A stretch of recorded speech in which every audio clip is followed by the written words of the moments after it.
محمد وآل محمد صلوات.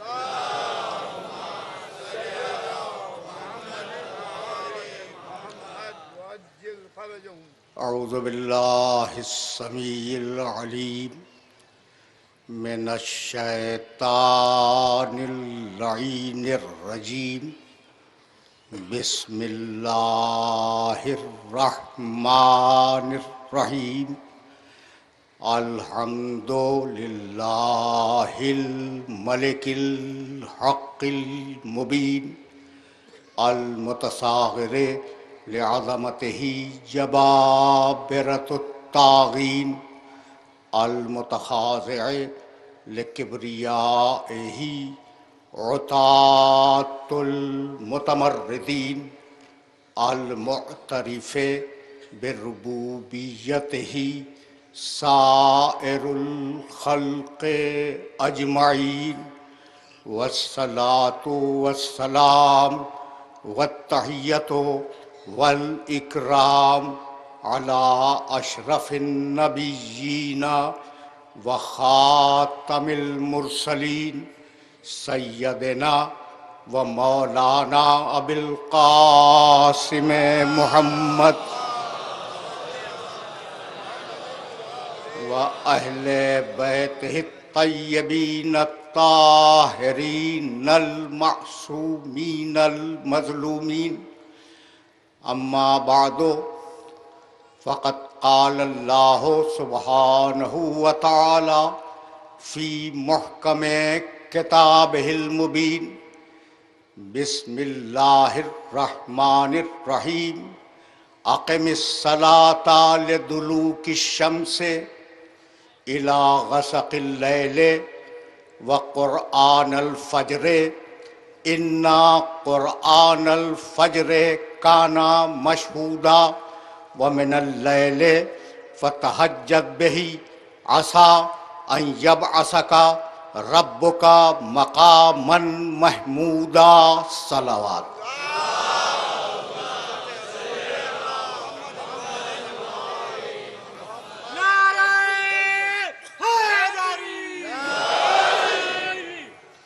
عزیزان محترم، کل شام کو 1435 ہجری کا آخری سورج ڈوب گیا اور سن 1436 ہجری کا پہلا چاند افق عالم پر نمودار ہوا.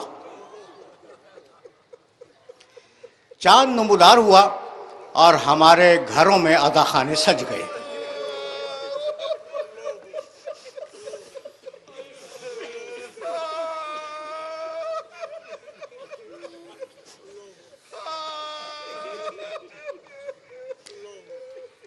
میرے دوستو، میرے عزیزو، یہ جو عزاخانے ہیں نا گھروں میں، ان کی ایک روایت ہے، اور وہ روایت یہ ہے کہ ہم انہیں بناتے ہیں حسین پر رونے کے لیے.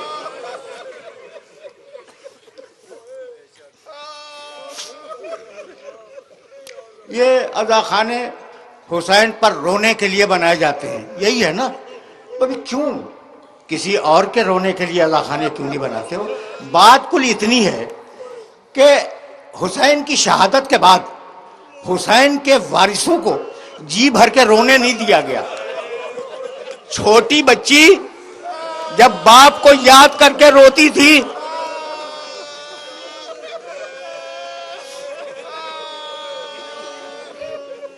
تو ظالم تازیانوں کی سزا دیا کرتے تھے. آغاز محرم ہے، تمہیں یہ حق ہے اور ذہن انسانی کو یہ پوچھنے کا حق ہے کہ حسین نے ایسا اقدام کیوں کیا جس کے بعد ان کی نسل پر اور ان کے نسب پر اتنی پریشانیاں اور اتنی مصیبتیں وارد ہوئیں. حسین ابن علی، یہ سوال تو ہے نا کہ بھئی حسین نے ایسا کام کیوں کیا کہ جس کے بعد اتنے مصائب ٹوٹ پڑے ان کے خاندان کے اوپر. حسین نے اس کا جواب خود دیا ہے. جب چلے ہیں مدینے سے تو یہ لکھ کے چلے ہیں کہ انی لم اخرج اشرن ولا بطرن ولا مفسدن ولا ظالمن. میں جو اٹھ رہا ہوں مدینے سے اور میں یہ قیام کر رہا ہوں تو اس کا مقصد توسیع پسندی نہیں ہے، ملک کا حصول نہیں ہے، کسی شخص پہ ظلم کرنا نہیں چاہتا، کوئی اور مقصد میرے اس قیام کا نہیں ہے. بل خرجت لطلب الاصلاح فی امت جدی، اپنے نانا کی امت کی اصلاح چاہتا ہوں. تمہیدی گفتگو ہے میرے دوستو، میرے ساتھ ساتھ رہنا، اور سلسلہ گفتگو ظاہر ہے کہ بہت طویل ہے. بل خرجت لطلب الاصلاح فی امت جدی، میں اپنے نانا کی امت کی اصلاح چاہتا ہوں، اس لیے میں نے خروج کیا. پالیسی تو آ گئی نا حسین کی. عجیب بات یہ ہے، تھوڑا سا میرے ساتھ چلنا. عجیب بات یہ ہے کہ حسین ابن علی نے صرف اپنی گردن نہیں دی. ذرا دیکھنا کہ کربلا کا واقعہ ہوا کیا ہے. تھوڑا سا تمہید میں وقت لوں گا اور پھر میں آئے مبارکہ کی طرف جاؤں گا. دیکھو بھائی، ابو طالب کے 4 بیٹے، طالب، جعفر، عقیل، علی. ٹھیک ہے نا. اب طالب کے سلسلے میں تاریخیں خاموش ہیں، کچھ نہیں ملتا. عقیل بہت مشہور شخصیت ہیں، تاریخ بھری ہوئی ہے ان کے تذکرے سے. جعفر طیار کو کون نہیں جانتا، اور علی ابن ابی طالب تو علی ابن ابی طالب ہیں. اچھا، بیٹے تو 4 تھے ابو طالب کے. ابو طالب کے بیٹے 4 تھے، لیکن کوئی بھی علی جیسا نہیں ہے. بھائی، عقیل علی جیسے نہیں ہے. ایک ماں باپ سے آئے لیکن عقیل علی جیسے نہیں ہے. جعفر طیار علی جیسے نہیں ہے. بھائی بہت توجہ رہے. طالب علی جیسے نہیں ہے، تو جب علی سگے بھائیوں جیسا نہیں ہے تو یہ یاروں سے کیا ملا رہے ہو؟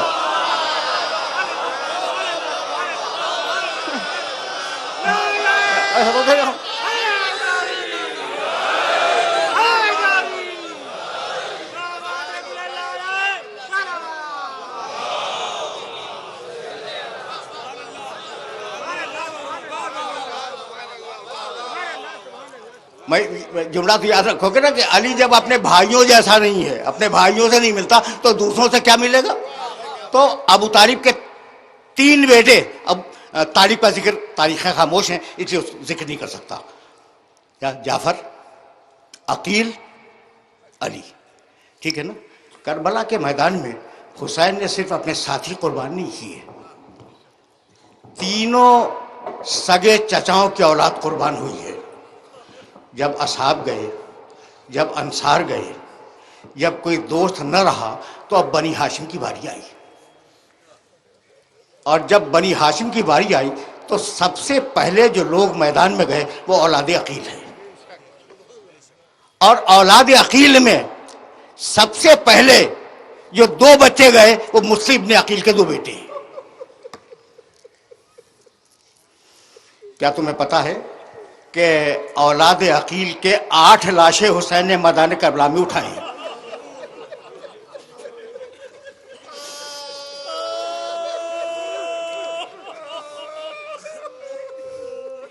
اولاد عقیل. اولاد عقیل کے بعد دیکھو، میں ترتیب شہادت بیان نہیں کر رہا ہوں، صرف یہ بتلا رہا ہوں کہ اس خاندان کے کتنے لوگ تھے. اولاد عقیل کے بعد اولاد جعفر طیار میدان میں آئی. جعفر طیار کی اولاد پوچھو گے نا کون ہے؟ عبداللہ ابن جعفر طیار. جعفر طیار کے بیٹے عبداللہ، اور عبداللہ کے 2 بیٹے انو محمد. جب مسلم کے بیٹے شہید ہو گئے، عقیل کی اولاد شہید ہو گئی، تو ایک مرتبہ فضہ سے کہا، فضہ ذرا میرے بھائی کو تو بلا. فضہ حسین کو بلا کے لائی. اب بھائی سے زیادہ بہن کے تیور کو کون پہچانے گا؟ چہرے پہ جلال دیکھا، کہا بہن بات کیا ہے؟ کہا بھیا سب کو جنگ کی اجازت ملی، میرے بیٹوں کو نہیں ملی. حسین کی آنکھوں میں آنسو آ گئے. کہنے لگے کہ بہن یہ شیر کے بچے ہیں، ہر بار کہتے ہیں مامو جان ہمیں جنگ کی اجازت دیجیے، لیکن میں نے اجازت نہیں دی. کہا بھیا اب میں آپ سے درخواست کروں گی، آپ منع تو نہیں کریں گے نا؟ کہا بہن آج تک تمہاری کوئی بات میں نے رد کی ہے؟ کہا بھیا میرے بچوں کو جنگ کی اجازت دیجیے. کہا تمہارے کہنے پہ اجازت دے رہا ہوں. جب اجازت مل گئی نا تو دونوں بچوں کو سینے سے لگایا اور کہا بیٹو میدان میں یہ کہنے کی ضرورت نہیں ہے کہ تم جعفر طیار کے پوتے، تم حیدر کرار کے نواسے ہو، یہ کہنے کی ضرورت نہیں ہے. ایسا لڑو کہ فوجیں خود پکار اٹھے کہ جعفر طیار کا پوتا لڑ رہا ہے، حیدر کرار کا نواسا لڑ رہا ہے. بچے گئے، شہید ہوئے، آواز دی، عباس چلے، حسین چلے. ایک لاشا عباس نے اٹھایا، ایک لاشا حسین نے اٹھایا. جب آئے ہیں نا اس خیمے میں جس میں لاشیں لا کے رکھے جا رہے تھے تو فضا دوڑتی ہوئی گئی اور کہنے لگی بی بی آپ کے بیٹے آ گئے. پہچانو کربلا کو.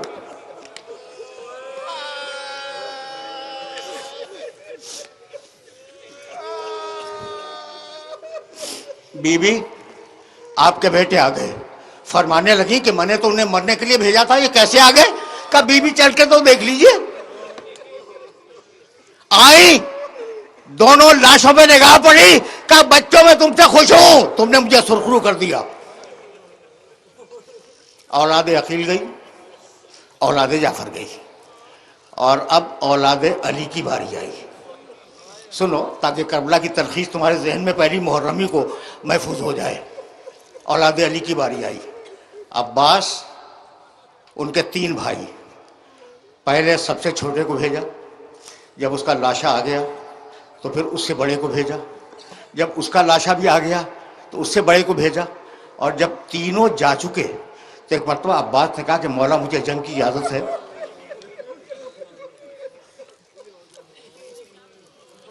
میں تم سے پوچھنا چاہ رہا ہوں کہ عباس کو تو شہید ہونا ہی تھا نا، شہید ہونا تھا، کہہ دیتے کہ مولا مجھے سب سے پہلے کہہ دے. بھائیوں کو کیوں بھیجا؟ بھائیوں کو کیوں بھیجا؟ بھائی جو ہوتا وہ ہوتا، پہلے شہید ہو جاتے. عباس کہا کہ نہیں، میں اپنے مولا کو بے یار و مددگار نہیں چھوڑوں گا. یہ میرا مولا اکیلا کیسے لاشیں اٹھائے گا؟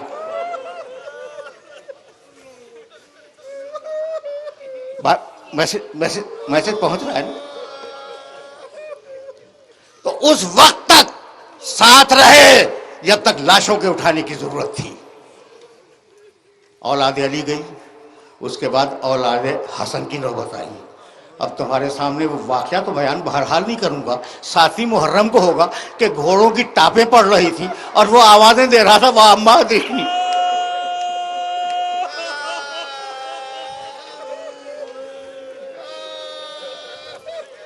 یہ کربلا کی تلخیص ہے جو تمہارے سامنے میں عرض کر رہا ہوں. میں اولاد حسن گئی اور اب اولاد حسین کی باری آئی. ترتیب شہادت نہیں ہے، یہ صرف سمجھانے کے لیے عرض کر رہا ہوں. میں بابا مجھے جنگ کی اجازت ہے؟ کہا اکبر تم میرے رسول کی شبیہ ہو، تمہیں اجازت نہیں دوں گا. کسی صورت میں اجازت ملی، میدان میں آئے، 200 فوجیوں کو قتل کیا، واپس آئے اور واپس آنے کے بعد کہنے لگے کہ بابا ان العطش قد قتلنی وان ثقل الحدید قد اجہدنی. بابا مجھے پیاس نے مار دیا، بابا مجھ سے یہ زیرہ کا بوجھ برداشت نہیں ہو رہا ہے، گرم ہو گئی یہ زیرہ. عقیق کی انگوٹھی دی کہ اسے منہ میں رکھو اور جاؤ. اور اب ایک مرتبہ حسین چلے اور گھٹنوں کے بل چلے. لاشا لائے علی اکبر کا رکھ دیا. ترتیب دیکھ رہے ہو نا تم؟ ترتیب سے میری مراد ہے کہ کس خاندان نے کتنے افراد دیے. خلاصہ اکبر شہید ہوئے. اب آیا وہ جو حسین کی فوج کا سپہ سالار تھا. اب وہ آیا جب کوئی نہ رہا نا، اب لاشیں اٹھانے والا کوئی نہیں ہے اور نہ لاشوں والے ہیں کہ جن کے لاشیں اٹھائے جائیں. مولا مجھے جنگ کی اجازت ہے. عباس تم میری فوج کے علمبردار ہو، تمہیں کیسے اجازت دے دوں؟ بس یہ سننا تھا. فنظر یمینا و شمالا، عباس نے دائیں دیکھا، عباس نے بائیں دیکھا. کہا مولا وہ فوج کہاں ہے؟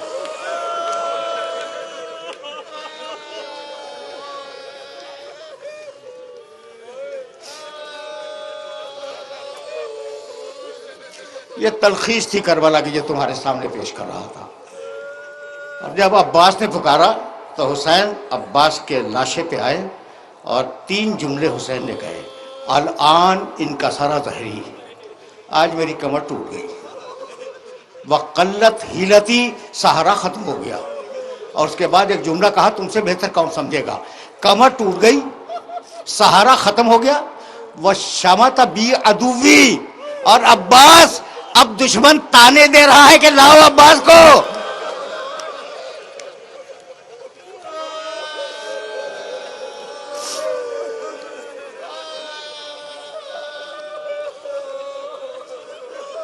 اب دشمن تانے دے رہا ہے کہ عباس کو لاؤ. عباس بھی گئے. اور اب وہ بچا جو میدان کربلا کا، خدا کی قسم کھا کے کہہ رہا ہوں، سب سے بڑا مجاہد ہے. تمہارا ذہن چلا گیا حسین کی طرف. حسین سے بھی بڑا ایک مجاہد ہے کربلا کے میدان میں، 6 مہینے کا بچہ.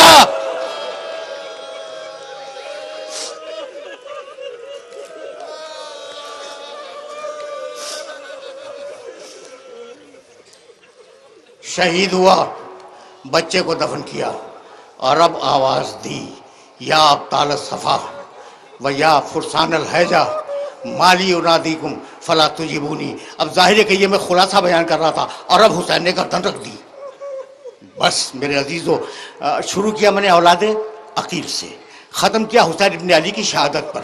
یہ تم نے دیکھا پوری رشتہ داریاں قربان کر دی، سگے چچا زاد بھائی قربان کر دیے. بہت رشتے ہیں، اگر میں گنانے بیٹھ جاؤں تو بہت تفصیل طلب مسئلہ ہے. ساری رشتہ داریاں حسین نے قربان کر دی خدا کے دین پر. بس بتلانا یہ تھا، جملہ سنو، اور اب میں اپنے موضوع کی طرف جا رہا ہوں. بتلانا یہ تھا کہ جو اپنے زمانے میں بہت توجہ رہے، بہت زیادہ توجہ کا خاصگار ہوں اس مرحلے پر، جو اپنے زمانے میں مقام محمود کا وارث ہو اور صدق و حق کا نمائندہ ہو، وہ باطل کے بیعت نہیں کر سکتا.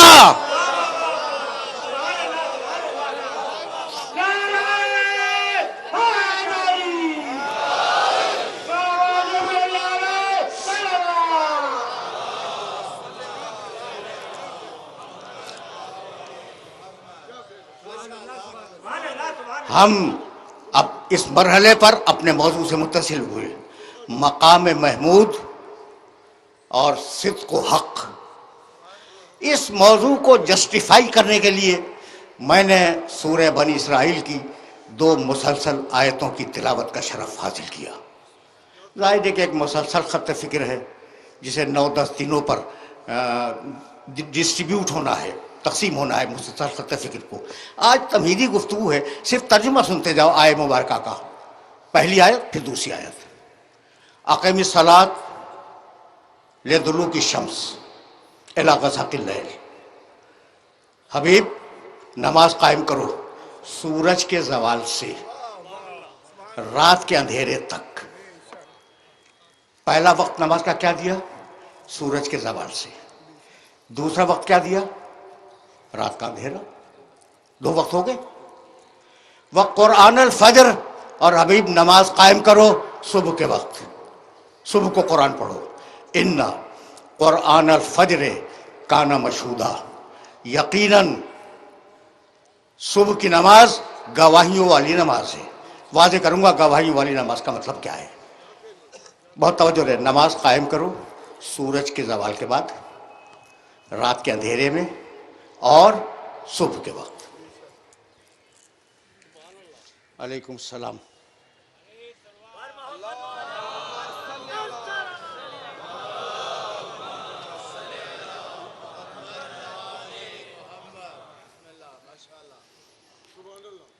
بہت دنوں کے بعد حاضر ہوں آپ کی خدمت میں، تو مانوس تو ہیں نا یا نہیں؟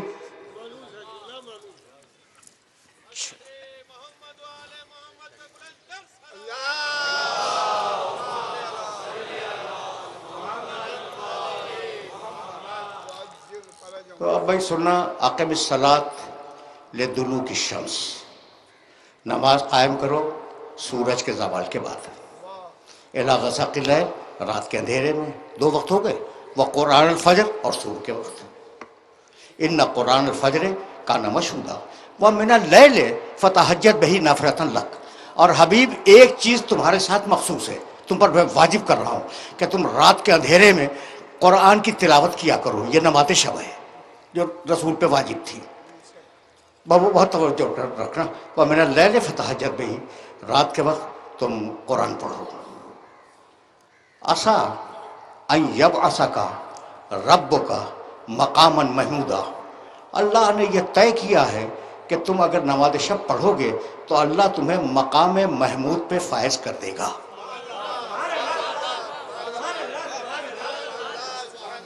محمد وآل محمد صلوات.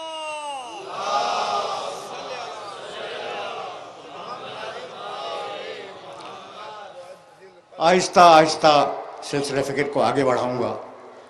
دیکھو بھائی، اب تم نے ایک آیت سن لی اور میں نے اس کو 2 مرتبہ دہرایا. نماز پڑھو سورج کے زوال کے بعد، نماز پڑھو رات کے اندھیرے میں، نماز پڑھو صبح کے وقت. 3 وقت بتائے، 3 وقت ہے نا ایگزیکٹلی. پروردگار نے سورہ ہود میں 11واں سورہ ہے قرآن مجید کا اور 114ویں آیت ہے، نماز کے یہی 3 وقت بتائے.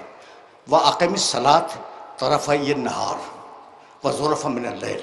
نماز قائم کرو دن کے دونوں سروں پر.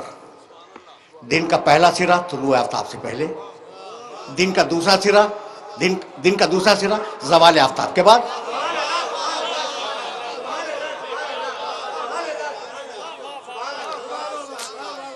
تمہید ہے اور اس تمہید کو بہت دور تک لے جانا چاہ رہا ہوں میں. اچھا بھائی، تو نماز قائم کرو. سورہ ہود 11واں سورہ، آیت کا نشان 114. کچھ ہوم ورک کر لیا کرو، میرے یہ حوالے جا کے دیکھنا. اس لیے کام کی بات تو تمہارے سامنے پیش کروں گا نا، ان دونوں آیتوں کو سامنے رکھ کر. اچھا بھائی، تو زلفا من اللیل، رات کے اندھیرے میں، دن کے دونوں سروں پر، طلوع آفتاب سے قبل اور زوال آفتاب کے بعد، اور رات کے اندھیرے میں ابتدائی وقت میں. تو وقت کتنے ہیں بھائی؟ 3. اچھا، کسی کو اعتراض تو نہیں ہوگا؟ نہیں ہوگا بھائی. میں نے 2 آیتیں پڑھی ہیں اور دونوں آیتوں میں وقت کتنے؟ 3. نمازیں کتنی؟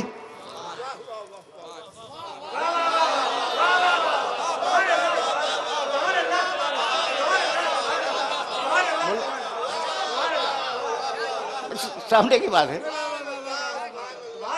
بھائی، سامنے کی بات ہے یا نہیں کہ وقت کل 3 اور نمازیں 5. تو اب مجبوری ہے نا کہ ان 5 نمازوں کو 3 وقتوں میں ایڈجسٹ کرنا ہوگا.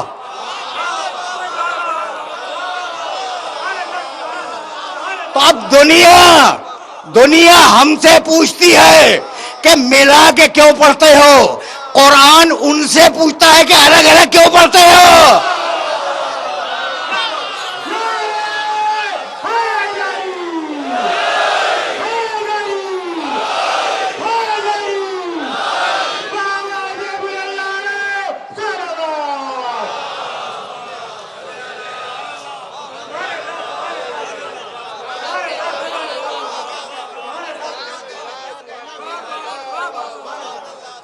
بھائی، میں نے آیت ہی ایسی منتخب کی ہے جس میں ذکر نماز ہے، تو اب ذرا سا نماز پہ سنتے چلو اور ذرا سا دور جانا ہے.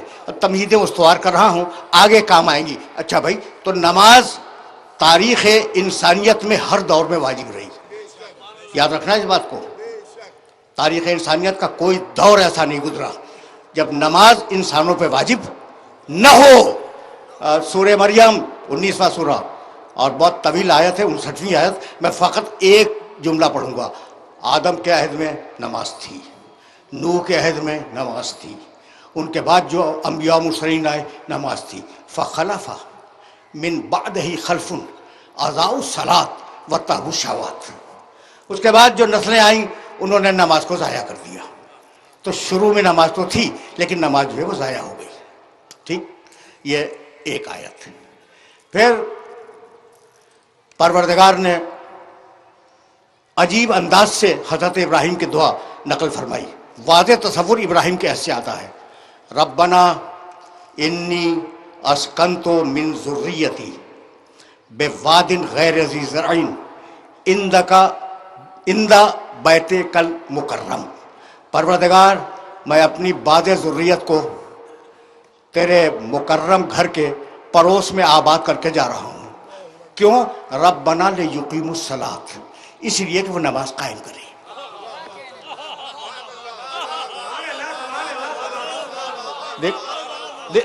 تیور دیکھ رہے ہو؟ یہ تو ابراہیم کا عہد تھا. اسماعیل کان یامر اہلہ بالصلاۃ والزکوٰۃ. اسماعیل ہمیشہ اپنی اولاد کو، اپنے اہل و عیال کو تاکید کرتے تھے کہ نماز قائم رکھو. اب یہاں تک آ گئے ہم، ابراہیم و اسماعیل یہ ہو گئے نا. اس کے بعد یا مریم اقنتی لربک واسجدی وارکعی مع الراکعین. مریم قنوت پڑھو، نماز پڑھو، رکوع کرو، سجدہ کرو.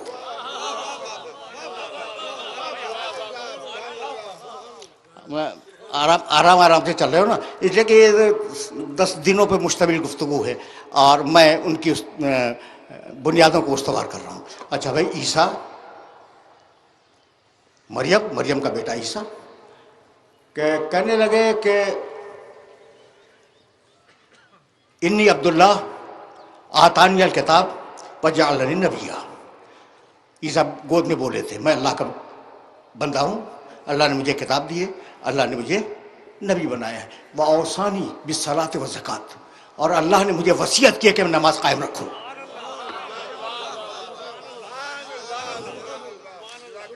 میں نے آدم علیہ السلام سے لے کر عیسیٰ علیہ السلام تک آپ کے سامنے مختصر سی تاریخ نماز کی بیان کر دی، ٹھیک ہے نا؟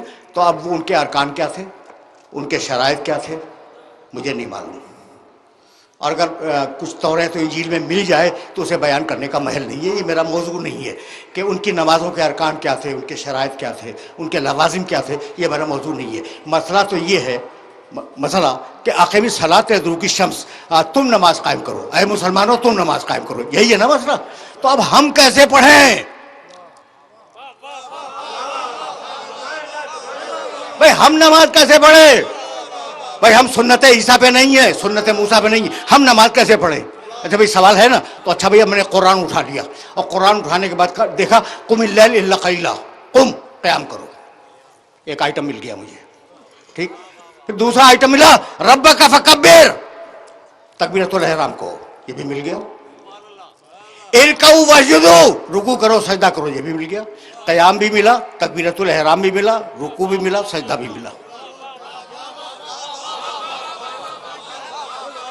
بھائی مل گیا نہیں؟ یہ تو میں نے قرآن سے ڈھونڈ دیا. بہت سے میں نے ترک کر دیا ان سب کو. بھائی وہ میں اب کیا کروں گا؟ پہلے سجدہ کروں گا، اس کے بعد رکوع کروں گا، اس کے بعد قیام کروں گا، اس کا کہوں گا اللہ اکبر. یہ نماز منہ پہ مار دی جائے گی. بھائی ٹھیک ہے یا نہیں؟ اچھا تو اب کیا کریں؟ کہا صلو کما رأیتمونی اصلی. اب یہاں سے میرا محمد داخل ہوا شریعت میں.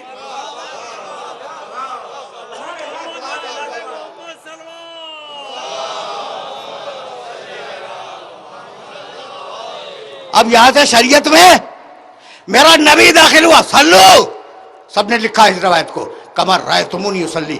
ویسے پڑھو جیسے مجھے پڑھتے ہوئے دیکھو، ویسے پڑھو جیسے مجھے پڑھتے ہوئے دیکھو. یعنی قرآن سے ڈھونڈ کے نہ پڑھنا، مجھے دیکھ کے پڑھنا. جو کتاب زمانے محمد میں کافی نہ ہو وہ آپ کو بعد میں کیسے کافی ہو گئی؟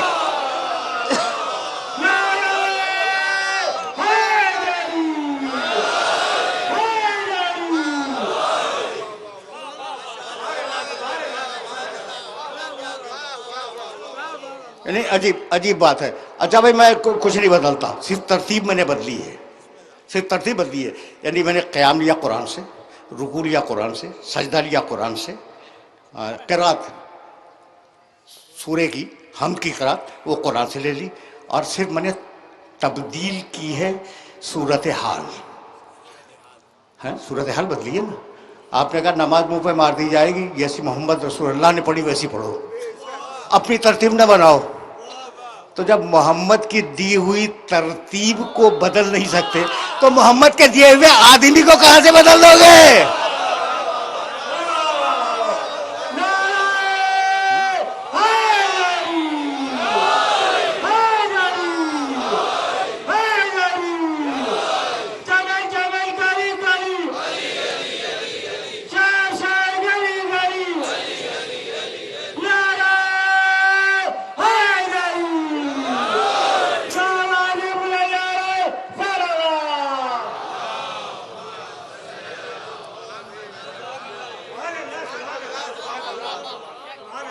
بات واضح ہو رہی ہے؟ اچھا بھائی، تو اب آگے چلے. سلو دیکھنا بھائی، میں تو بڑی احتیاط سے بات کرنے کا عادی ہوں اور اتحاد بین المسلمین کا قائل ہوں، زبان سے نہیں دل سے. ٹھیک؟ تو جیسے مجھے دیکھو پڑھتے ہوئے ویسے پڑھو، یہی ہے نا؟ اچھا بھائی، تو اب آپ کو پتا ہے کہ آج مسلمانوں نے جو مسجدیں بنائی ہوئی ہیں ان میں مختلف طریقے سے پڑھی جاتی ہیں، مختلف طریقوں سے پڑھی جاتی ہیں. آپ کے علم ہے نا بات؟ اچھا بھائی، تو اب چھوڑو مکے کی زندگی کو، بات بہت لمبی ہو جائے گی، لیکن ایک بات اب مجھے سے سنو گے اور مجھے سے سنتے جاؤ.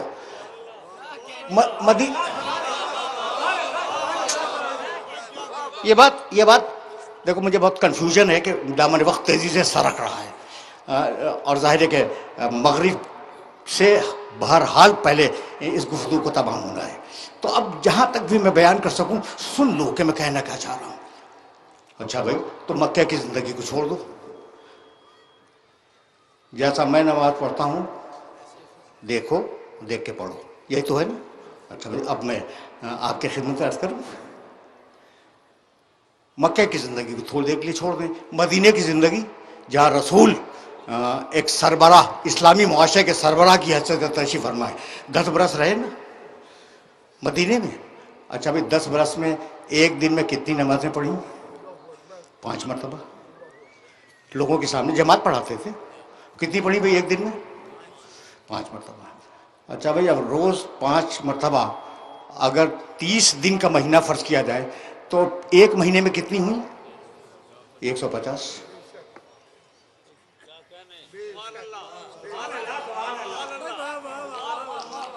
کتنی ہوئی؟ 150 ایک مہینے میں 150.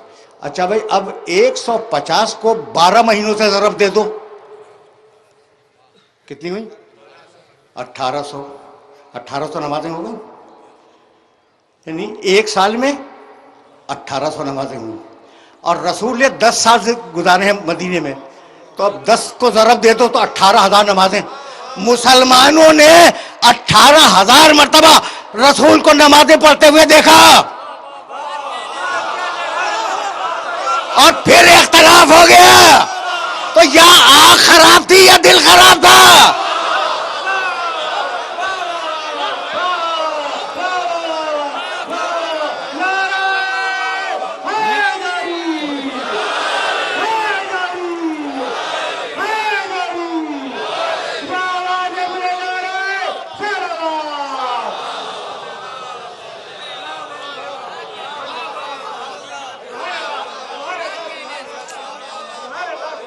یہ تو حد ہو گئی نا کہ 18,000 مرتبہ دیکھا اور پھر نماز مرتب نہ کر سکے.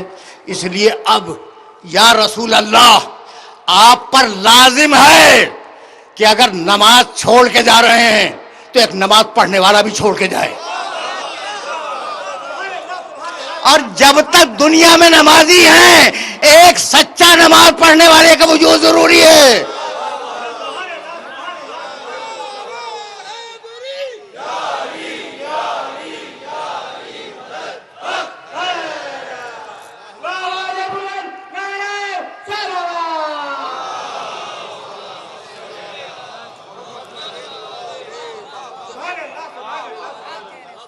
بھائی یہی سبب ہے.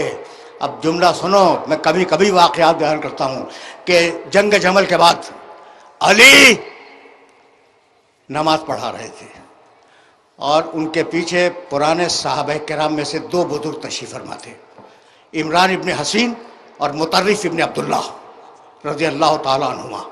یہ دونوں بزرگ تشریف فرما تھے. اور علی ان کو نماز پڑھا رہے. پوری جماعت پڑھ رہی ہے نماز, وہ بھی علی کے پیچھے پڑھ رہے ہیں. ٹھیک ہے نا. اور جب نماز ختم ہوئی تو ایک صحابی نے دوسرے صحابی کو دیکھا اور کہا اس جوان نے آج رسول کی نماز یاد دلا دی.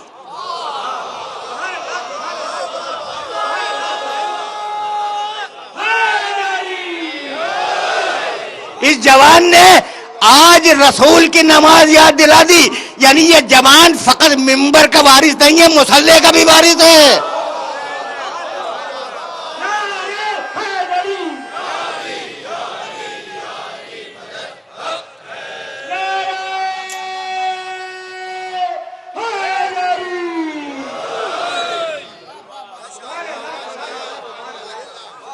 میرے عزیزو, میرے دوستو, آج گفتگو طویل نہیں ہوگی, تمہیدی گفتگو ہے, محرم کی پہلی تاریخ ہے. اور اب جب نماز تک آ گئے ہو نا تو ایک جملہ سنتے جاؤ. بھائی نماز ٹھیک ہے, پڑھ لو بھائی, پڑھ لو, نماز پڑھو. اچھا قبلے کی طرف پیٹ کر کے پڑھو.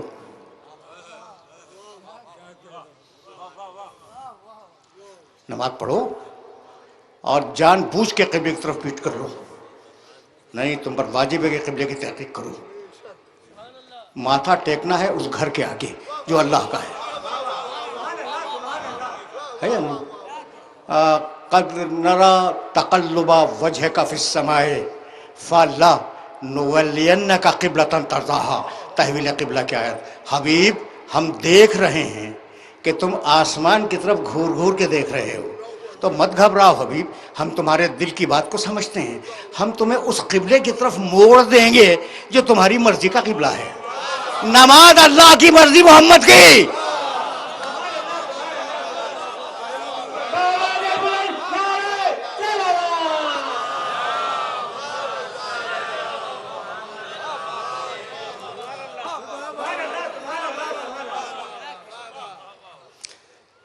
فَلَنُوَلِّيَنَّكَ قِبْلَةً تَرْضَاهَا. ٹھیک ہے نا, ہم تمہیں ایسے قبلے کی طرف موڑ دیں گے جو تمہاری مرضی کا قبلہ ہے. فَوَلِّ, ٹکڑا ہے آیت کا, فَوَلِّ وَجْهَكَ شَطْرَ الْمَسْجِدِ الْحَرَامِ. تو حبیب اب آج سے تم کعبے کی طرف رخ کرنا اور کعبے کی طرف نماز پڑھنا. اب کعبے کا ذکر آیا اور مولود کعبہ کا تذکرہ نہ ہو, یہ ممکن نہیں ہے.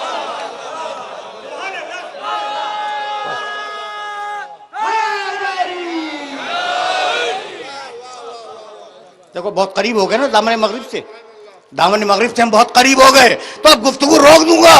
بھائی قبلے کا ذکر ہو, کعبے کا تذکرہ ہے, اور مولود کعبہ کا تذکرہ نہ ہو, ممکن نہیں ہے. یا علی مثلوں کا مثل الکعبہ.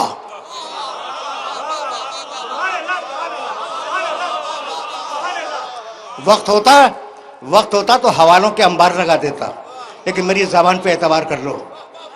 اس لیے برسوں سے مجھے سن رہے ہو اور میں آنکھ سے دیکھ کے پڑھنے کا عادی ہوں. ٹھیک ہے نا. یا علی مثلوں کا مثل الکعبہ. علی تمہاری مثال کعبے کی مثال ہے. توتا الیہا ولا تاتی, روایت کا ٹکڑا, تمہیں ہدیہ کر رہا ہوں. یا علی تمہاری مثال کعبے کی مثال ہے, اور کعبے کا مزاج یہ ہے کہ وہ اپنا حج کروانے یا اپنی نماز پڑھوانے لوگوں کے پاس نہیں جاتا, لوگ اس کے پاس آتے ہیں. علی کعبے جیسا, کعبے کے آگے سر جھکاؤ, علی کے آگے دل جھکاؤ.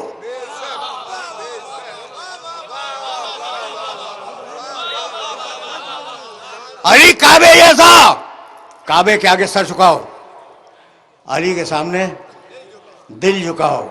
علی کعبہ جیسا, توجہ رہے, اس کا حق دینے کے لیے اس کے پاس جاؤ, وہ مانگنے کے لیے نہیں آئے گا.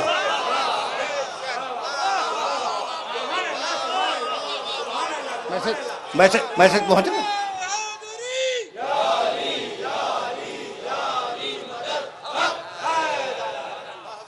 وقت نہیں ہے میرے پاس اب وقت نہیں ہے. یا علی تیری مثال کعبے کی مثال, کعبے کی طرف سر جھکے, تیری طرف دل جھکے. یا علی کعبہ اپنا حق مانگنے کسی کے پاس نہیں جاتا، تو اپنا حق مانگنے کسی کے پاس نہیں جائے گا۔ اور اب کعبے کی وہ مثال جو سب کے ذہن میں موجود ہے، جائیے ضد کر کے کعبے کی طرف پیٹ کر کے نماز پڑھ لیں، وضو بھی کریں، نماز بھی صحیح پڑھیں، لیکن کعبے کی طرف پوچھو، خدا کی قسم منہ پہ مار دی جائے گی۔ تو علی کی طرف پوچھ کر کے کب تک چلتے رہو گے؟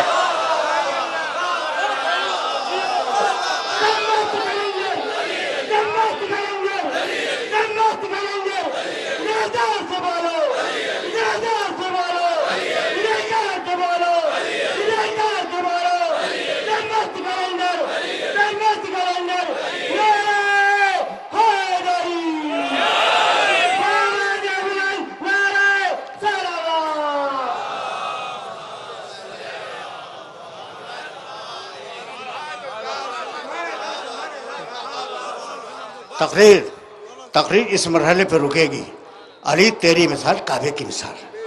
اچھا تو اب تمہاری ضیافت طبع کے لیے ایک جملہ تو کہہ جاؤں نا۔ حوالے میرے پاس، میں تمہارے شہر میں رہتا ہوں، حوالے دیکھنے میرے پاس آ جانا، اور بڑے بڑے مبارک لوگوں کی کتابوں سے دکھلاؤں گا۔ مبارک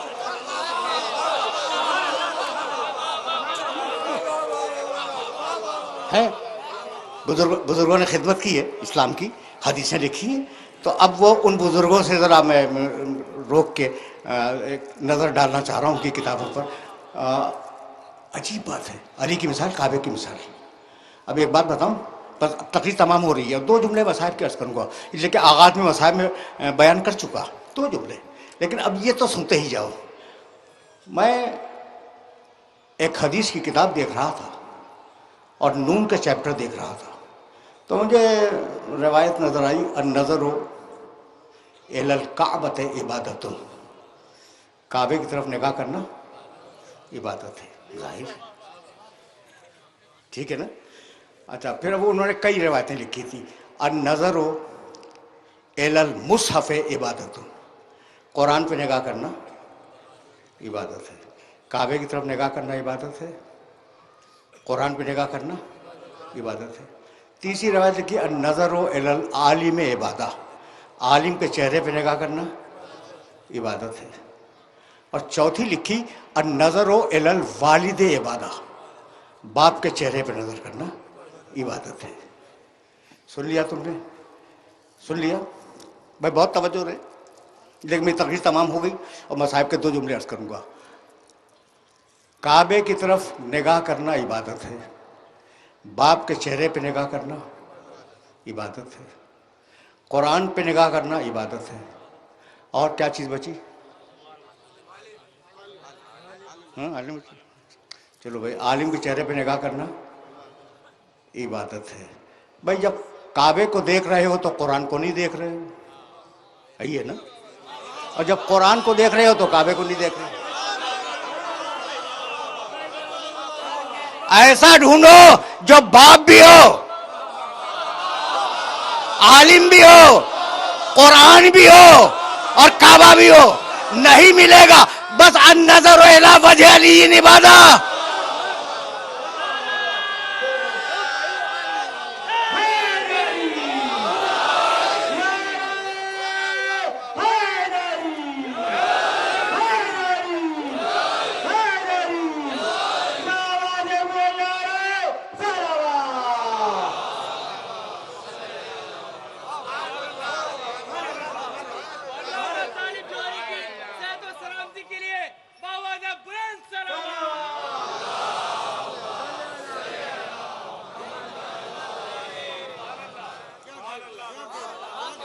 جب یاد رکھو گے نا، اچھا بھائی میں غلو نہیں کرتا، غلو کے معنی جانتے ہو؟ حد سے کسی ذات کو بڑھا دینا، یہ غلو ہے، اور میں ممبر سے کہہ رہا ہوں کہ میں غلو نہیں کرتا، اس لیے کہ حد سے بڑھانے کو کہتے ہیں نا غلو۔ مجھے آل محمد کی حد ہی نہیں معلوم تو میں کیا کروں؟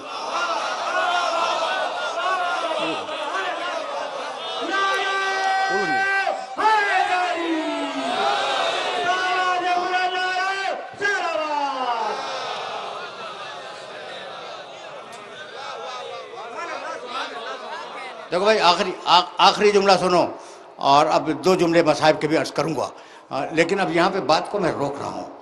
نماز کی بنیاد کعبہ، اگر قبلہ ہی ہو تو نماز کدھر پڑھو گے؟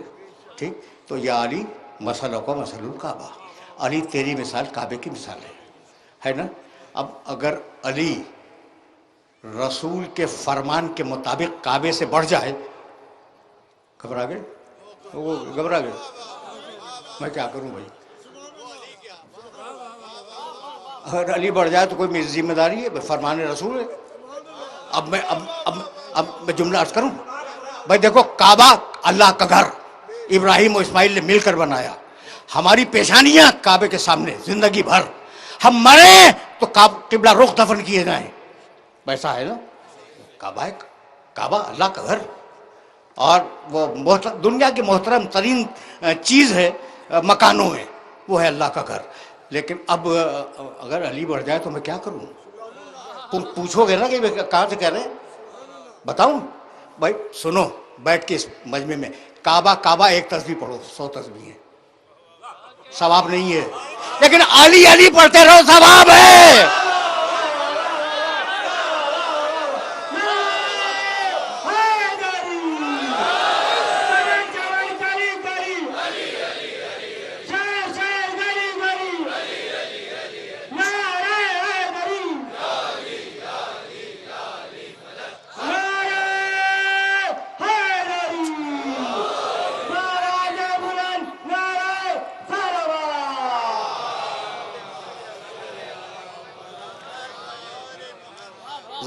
ظاہر ہے کہ میں بغیر دلیل کے بات نہیں کرتا۔ تم پوچھو کہ علی کرنا کہاں سے ثواب ہو گیا؟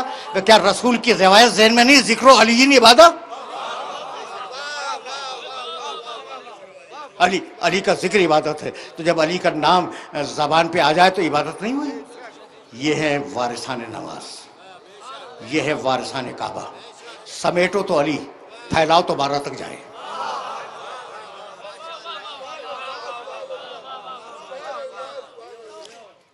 اگر ان وارثوں کو سمیٹو تو علی، پھیلاؤ تو 12ویں تک یہ سلسلہ جائے۔ بس کیا زیارت حسین میں یہ نہیں پڑھتے؟ اشہد انک قد اقمت الصلاۃ وآتیت الزکوٰۃ، فرزند رسول میں گواہی دیتا ہوں کہ نماز آپ نے قائم کی۔ دیکھو میں نے تو حسین کی زیارت کا ایک جملہ پڑھا، تمہاری صدائیں بلند ہو گئی۔ 2 جملے سنو، مجھے اجازت دے دو، دامن وقت میں گنجائش نہیں ہے۔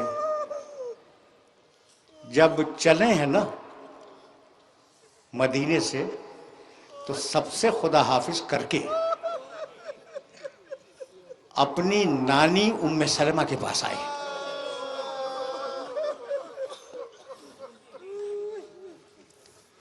اچھا بھئی اب روکو، میری مجبوری ہے، بہت تیزی کے ساتھ جملہ بیان کروں گا تاکہ یہ بات مربوط ہو جائے۔ ذرا سا روکو اس مقام پر۔ ام سلمہ رسول کی امہات المومنین میں ہیں، رسول کی زوجہ مبارکہ۔ ایک دن رسول ان کے گھر آئے اور آنے کے بعد کہنے لگے، ام سلمہ آج میری طبیعت ناساز ہے، میں کسی سے نہیں ملوں گا، میں حجرے میں لیٹ رہا ہوں، دروازہ بند کرو، دروازے کے باہر بیٹھ جاؤ۔ ام سلمہ بیٹھ گئی، رسول اندر آرام کر رہے ہیں۔ کچھ دیر میں رسول کا چھوٹا نواسا حسین ٹہلتا ہوا آیا،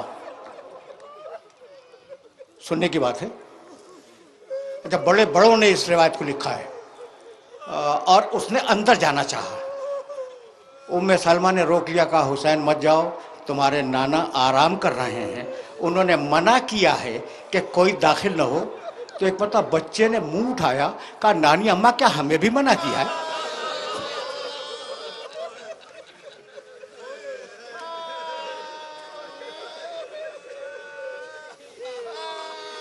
کہا ہاں بیٹا سب کو منع کیا ہے۔ راوی کہتا ہے کہ حسین پلٹا بچہ۔ ایک مرتبہ حجرے کے اندر سے آواز آئی، ام سلمہ تم نے میرے حسین کو بھی واپس کر دیا۔